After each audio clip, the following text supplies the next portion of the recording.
co-founder of Peer Support Community Partners. I know grief. It's been a part of my life for decades. And what I've come to learn is our culture doesn't know how to deal with grief. I want to change that. I want to change the culture of peer grief support. I want to make sure everyone lives in a world where they feel understood, valued, and that peer grief support is readily available. No one should have to grieve alone. My story really starts in 1999 when my son Noah died after a routine tonsillectomy. When this happened, my world collapsed.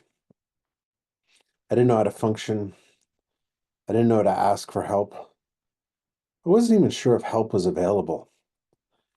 And then a fellow griever showed up on our doorstep and said, "Come to a meeting with us."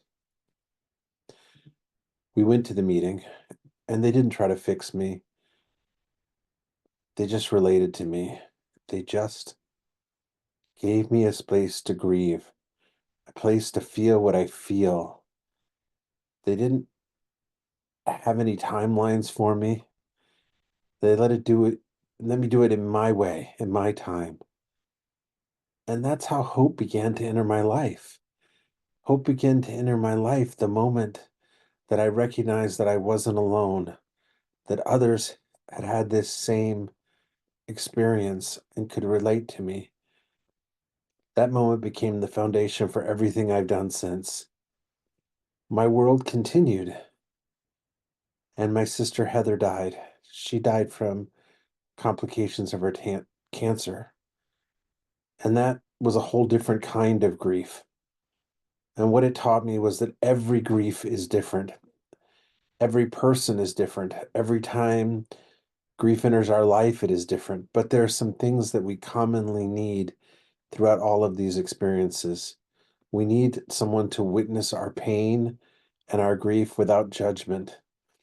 We need a sense that we are doing makes sense. We need to know that what we're doing is understandable. We need a space where someone truly hears us and doesn't turn away from what we have to say, but allows us to say what we have to say and doesn't ask us to go where we're not ready to go, and has a belief that we can survive this. The fact that we can even thrive, that there is a future beyond this grief. I have two other sons. My oldest son, Vladik, in 2017, we found out he was struggling and living with a substance use disorder. For a couple of years, that was okay, and we were working through it. But for about the last 5 years, it's been very chaotic, very painful. It hasn't been a place where we're able to connect with him. He disassociates with reality. I've learned what it really is to love someone, to truly love someone who has the disease of addiction. I've also come to understand what quality peer grief support looks like through all of these experiences. Through my son dying, through my sister dying, through living with the pain of my son who's in addiction. What I've come to learn through all of this is that grief is a lifelong journey. And the moment that someone sat in the mud with me and didn't ask for anything to be different, that's when healing began. So we do what we do here because no one should have to grieve alone. And we want to build systems to make sure that no one does.